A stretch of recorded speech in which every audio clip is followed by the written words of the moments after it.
the noose is tightening around Tim Walz's legal neck right now, as there are more and more revelations about this outrageous tax fraud and benefit frauds that was perpetrated by the Somali community, members of that community who had political connections to the top Democrats in Minneapolis. Now, we've got a lot of details on this and a robust response from the Trump administration. They see this story for what it is, and they are going all in. Let's start in the most unlikely of places. It was just about an hour ago, House of Representatives Speaker Johnson with his morning briefing, and Tom Emmer from Minnesota. Now, Tom Emmer, you know how they talk about Minnesota nice? Tom Emmer. Tom Emmer is like one of the nicest, most, I wish he got heated more often. I wish he was a little bit more, come on, Tom, give us a little, come on. Well, I got what I wanted. Watch Tom Emmer, of all people. Fraud, fraud, and more fraud. It seems like every day there is a new discovery of stolen taxpayer dollars in my home state of Minnesota. And who is smack dab in the middle of it? The self-acknowledged liar, incompetent, failed governor, and failed vice presidential candidate Tim Walz. But with the world now watching, Walz can no longer hide from accountability. I want to thank President Trump and his all-star administration for pursuing justice for the hardworking taxpayers of my state of Minnesota. Secretary Noem, Secretary Besson, Secretary Duffy, FBI Director Patel, Administrator Loeffler, Dr. Oz, Stephen Miller, Border Czar Tom Homan, and even more in the Trump administration have sounded the alarm and taken action finally. On behalf of the people of Minnesota, thank you, he says. By the way, a lot of those superstars from the Trump administration, you're about to see and hear from them because they were all in on this yesterday. That was this morning. Tom Emmer in the House. Now, one of the people who's taking the lead on this, because it's kind of his job, but he's also really good at communicating. You just heard his name. That's right, Dr. Oz. Isn't he like Oprah's doctor or something? Well, was. Dr. Oz is now the administrator of the Medicare and Medicaid programs. You remember that? You probably forgot that. A lot of people looked and said, well, who cares? He's going to administer Medicare and Medicaid. That's just some sort of throwaway bureaucratic job. That's not important. Well, it just got real important. And I want you to know that in the background of this story is a conversation going on in Washington, D.C. right now focused on the future of Obamacare, the Affordable Care Act. That's the big conversation in the next 2 weeks because those subsidies that brought the government shutdown to us a couple of months ago, they're up for renewal again. And the Democrats, Chuck Schumer, he's demanding 3 years, no questions asked. We want more tax dollars that we don't have to prop up this failing program. We just had a report from the GAO that showed rampant fraud in the Obamacare Affordable Care Act program, where people sign up for this insurance. They're not eligible for it. They don't have valid identification, but they get that coverage from the insurance companies anyway. We're paying for it. Sometimes they don't even use the coverage, but the insurance companies get rich off of it. And that was all part of the design. And nobody's watching this thing, which is exactly what happened at the state level in Minnesota. And this guy right here, he's responsible for the oversight, and he is pissed. $400 million? Okay, and how much of that is going into the Somali community? Has that been institutionalized? They've weaponized fraud and corruption. Talking with the CMS team that I'm blessed to work with, they say they've never seen anything like this as an abject dereliction of duty. And I think what happened, and just becoming clearer now, is that the Walz administration knew there was a problem. Whistleblowers were saying this money's being stolen. You gave a great number with autism. I can regale you with a bunch more. But nobody wanted to rock the boat because it turns out Somalians overwhelmingly vote for Democrats. They felt it would look bad for them to go after these people that they knew were guilty. And it was the Somalian community, in fact, that it finally came forward and said enough is enough. And we see people buying luxury cars, shipping money back to our home country, maybe even to terrorist organizations. And it was with that urging, we finally found out what was happening. But here's the deal. President Trump's not going to tolerate this. Understandably, no American should want their tax dollars being siphoned off to Somalians living in Minnesota who then ship it over to Africa or other places places where it can be used for purposes that it was not designed. They're taking away the benefits that our most vulnerable desperately need when they steal from autistic children or from homeless people, people with substance use disorder. So we made a very clear line in the sand.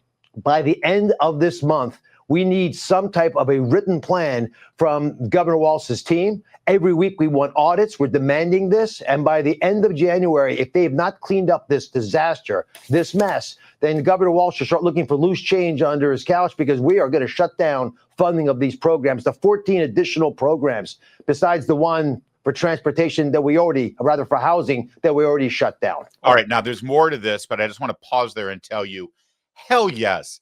My God, how cathartic is that to hear? That's the administrator of Medicare and Medicaid calling out the governor by name in Minnesota, saying, we know about the fraud. We know that you didn't do anything about it. You've got 60 days to clean up the mess or no more money. That should be done in every state. It should be done for every program. It should be done for the Department of Education as long as it lasts. It should be done for every single federal program that you're paying for that goes to other states that exploit these programs. It should be done to California. It should have been done to California years ago. Oz should call them out too, say, we know you're giving this to illegal immigrants, so you get not one thin dime. Now, Republicans, when they're running an administration where they inherit these programs that have already been put forth, usually by a Democrat Congress with a Democrat in the White House signing it away like Obamacare was, Republicans are reluctant to do that.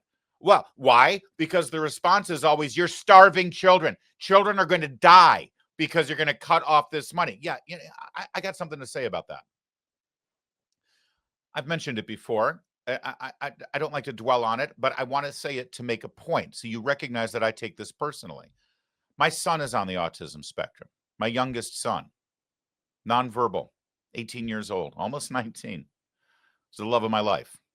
My oldest daughter has cerebral palsy. She has utilized state benefits for her physical disability since the day she was born. She's 26 now. Okay? This has been a part of my life from the day I became a parent. I've been the parent of a special needs child and will be for the rest of my life. The programs that were exploited by these criminals in Minnesota, and it was allowed to happen by the big-hearted, generous liberals. We're the most progressive and generous state there is, right? Because we're the Democrat Party in Minnesota, and we will take a backseat to no one in our bleeding hearts generosity with other people's money. And they allowed over $1 billion, some are estimating up to $6 billion of fraud through these programs that were designed to help children like mine. Now, when a Republican steps up and says there's fraud in these programs, and if we don't clean it up and we don't fix it and we just get the money to people who are entitled to it, the people that we're actually trying to help and serve here. So, an able-bodied individual can't defraud the system and sit on their sofa and play Call of Duty and then get all of these free benefits, because that's not what these programs are designed to do. Whenever Republicans step up and say that and start trimming the budget so the money only goes to the people like my children who are supposed to get that money, we're told that we're killing babies. We're told that we have no heart, that we have no compassion, that we don't care, and that we're the ones who are sending grandma over the cliff in a wheelchair, right? What the hell do you think Tim Walz just did by allowing all of this money that's meant for children on the autism spectrum to go to freaking Somalia? That's your money. That's the child's money. That's my child's money for his benefits. Who's hurting kids? Who's starving children when they do this? Now, we're better than that. We won't make those grotesque distortions to try to attack our political opponents. Sometimes I think we should. But at the very least, we shouldn't be afraid to do what Dr. Oz just did, which is, this is fraud. This is criminal. You're stealing people's money. And if you don't clean it up, fix it, and stop it, not one more penny from the federal government. Now, times that by 50. I love that. I hope you do too. All right, a little bit more from Dr. Oz. Well, 2.6 million, what was originally proposed. Now it's over 100 million. for that one program, but you add them all. And Sean, here's the thing. These programs were designed for the sickest of the sick, people who are vulnerable. Imagine what happens if you're a child on the autism spectrum, mom and dad are barely keeping things together, and all of a sudden every other kid on the block and every kid in the Somalian community has autism. And all of a sudden, you've got these massive increases in expenditures. You can't get access to care. And now we've got to come in and clean it up. What happens? These kids get hurt. The same for homeless people who desperately need housing short term when they get out of a hospital. What about getting transported to a clinic to get your dialysis? All that's going to go away, Sean, because the Somalian community figured out a way of hacking the system. And then when they weaponized it, nobody was watching. And Sean, this is the part that gets me animated. It's not just in Minnesota. It's the worst that's ever been in Minnesota. But you go to Los Angeles, you've got these ethnic mafia groups that are able to hack into our hospice systems. They're destroying home health care. There are 5 times more durable medical equipment suppliers in Florida than there are McDonald's. We think the Cuban government's involved there. We broke up a $15 billion multinational criminal organization based out of Russia. But again, if they get the money, it doesn't matter. We have to stop the money from leaving the building. And that's what President Trump wants us to do by working across agencies to shut down these scandalous efforts. And, Dillinger was asked, why do you rob banks? And he famously answered, because that's where the money is. But these days, banks have pretty much stopped bank robberies because of all the security measures. They know that they're a target because that's where the money is. And so they put up huge security measures to make sure that they don't get robbed for the most part. There's more money in these government programs than in banks, way more money. And there are way fewer security protocols. There are way fewer FBI agents and members of the federal law enforcement and the Justice Department looking at these programs, trying to find where all of the theft is. And so you've got criminal organizations who have targeted these programs that Democrats fund and explode and make giant. These criminal organizations all exploit these programs. They steal the money. They don't get prosecuted because those very same Democrats are in charge of the law enforcement mechanism.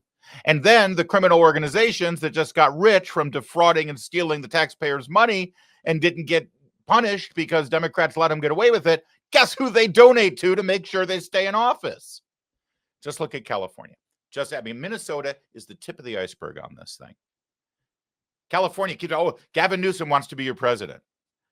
Oh, we have a homeless crisis. It's been going on for 10, 20 years. Gavin Newsom's been promising to fix the problem. And what's the fix? More government programs, more money, more taxes, more money. But the problem keeps getting worse. It doesn't seem to solve the problem. But someone's getting the money. Someone's getting rich. And I'm still seeing people living on the street, sleeping on the street, defecating on the street, urinating on the street, fornicating on the street. And I'm supposed to not say anything because if I criticize it and say they should be cleared out or put in jail for breaking the law or put in an institution because of mental health or because of addictions, I don't have any compassion. And that's life right now in most Democrat states and large Democrat cities. And this is how you fix it. All right. So that's what's going on with the Somali issue there in terms of investigations and cracking down on Tim Walz and Keith Ellison, hopefully the Attorney General. What about Ilhan Omar? Have you noticed that the president, whenever referring to Ilhan Omar, the president keeps mentioning that she married her brother? And have you noticed, we played it a couple of times here over the last several days. Have you noticed Ilhan Omar never responds to that? She never directly responds to the allegation that she married her brother. And that constituted a portion of the fraud that allowed she and or her family into the country or to stay in the country. What's that all about, right? She never reacts to it. She never responds to it. Well, she might have to soon enough. Because this guy right here, Tom Homan, he smells blood in the water. Trump mentioning the Daily Mail reporting from 2020 that Ilhan Omar married her brother to get into the country. This was last week. Take a listen. Look at their nation. Look how bad their nation is. It's not even a nation. It's just people walking around killing each other. They've taken billions and billions of dollars. They have a representative, Ilhan Omar, who they say married her brother. It's a fraud. Calls that a fraud. It's a story that has never been successfully refuted, even though it's now a 5-year-old story. That's clearly a deportable offense. Is there an investigation into that? I just got advised by a fraud investigator the other day on that. I asked the question, who reviewed the file and says that there was immigration fraud involved. The statute of limitations became an issue in the last 4 years when this was first brought up. Who was president? Who ran DOJ? So pulling the records now, pulling the files, and we're looking at, but this fraud investigator, who I know personally, one of the best fraud investigators in HSI, Homeland Security Investigations, said there's no doubt he reviewed the file. So I'm running that down this week, matter of fact, and we'll see. It's tremendous that, I mean, and according to the Secretary, Kristi Noem of DHS, she said nearly 50% of the visas are fraudulent in this community. I mean, that would mean that half the Somali refugees are here in some way illegally. What's going to happen? Is something's actually going to happen? Are there going to be people stripped of their visas, deported? Are we going to see that? Absolutely. I mean, those days are over. Thank God President Trump's in the White House. We're going to look at all of them. I mean, we're going to look at those here illegally. Of course, we're going to look at those here under a visa or some sort of, immigration process that are criminals. We're going to look at the national security threats. But those who came through a process that weren't properly vetted, who didn't provide documentation, who slipped through the Biden's weak processes on, giving visas and temporary, whether student visas or visitors visas or whatever. We're going the whole gamut. Trump mentioning gamut. All right, so let's just reassess what you just heard. Illegal immigrants in the Somali community who are here illegally, if they're apprehended, they'll be deported. Criminals, goes without saying. You're here on a visa and you're a criminal, you violated your visa. You're out of here. You defrauded the government and lied to obtain your visa. As we just heard, one report suggests that half of them have been obtained illegally. You're out of here. You'll be deported. And then finally, Ilhan Omar. Daily Mail story, 5 years old. No lawsuit against Daily Mail for defamation. No one has successfully refuted the story with any facts or any evidence. Claims that Ilhan Omar married her own brother in the course of their asylum and immigration process. If that's the case, Tom Homan has a fraud investigator at Homeland Security looking at it, and he's going to walk it down the hall as soon as the investigation is done. So Ilhan Omar could very well be facing major repercussions, including potentially, I believe, a revocation of her citizenship. We'll keep an eye on it. I'm not making promises. I don't do that. That's not my job. I'm just telling you what I'm seeing reported and making sure you make note of it. Okay. That's the conversation on Newsmax and Fox News about this Somali issue. Okay. Now let's turn the channel and see how they're approaching it over there on CNN, shall we? Oh, yes. Don't worry. It won't take very long. Is that really what we're doing in the United States of America? That's not true in America. That's No, not true. we in America, we Sure. do treat That's people not as true. individuals and appreciate them as individuals. It's one of the greatest things about this country. On the other hand, and I am no fan of Ilhan Omar, and she is in a lot of deep doo-doo now because she is very tangled in this billion-dollar Somali Medicaid fraud scandal in Minneapolis, and she may be touched by this. And of course, I haven't seen any evidence of her Well, being I connected to have. it, except for her being So let Somali. me tell you why No, the no, check and but balance. go ahead. Let me tell you why Abby- this. Oh, that is quintessential Abby Phillips. We love it when she interrupts and makes sure that she runs interference for her friends there with the D after the name. Did you hear what she said there? Let's just be clear on how Abby Phillips decided to intervene. As Betsy McCoy, former lieutenant governor, she's also an expert on federal subsidies and federal health insurance plans. She wrote a book about Obamacare when it was first passed. She knows what she's talking about, and she said that she's looked into it, and she has heard that Ilhan Omar is connected to the Somali Medicare fraud story out of Minneapolis. And what did Abby Phillips say? and she may be touched by this. And of course, I haven't seen any evidence of her Well, being I connected to it, have. except for her being So Somali. let me tell you. I have seen no evidence of her being connected to this except for her being Somali. Hey, Abby Phillips, are you at CNN producers? Anyone? If y'all could just tag her on this video eventually once we're done, because I just want to make sure that Abby, because she's not seen any evidence that connects Ilhan Omar with the fraud, except that she's Somali.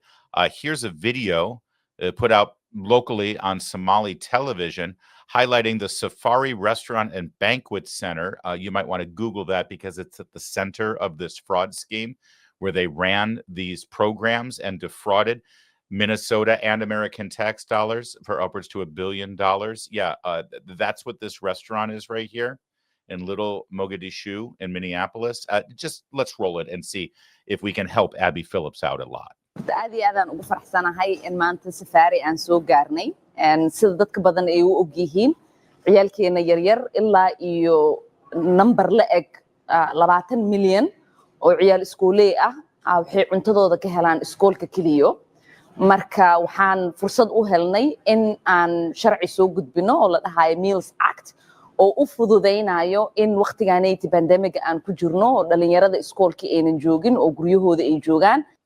So you just saw her promoting this restaurant and the program connected to the very act that provides meals for school children that got defrauded. There she was actually doing a little infomercial for the program at the restaurant that is at the center of the fraud case.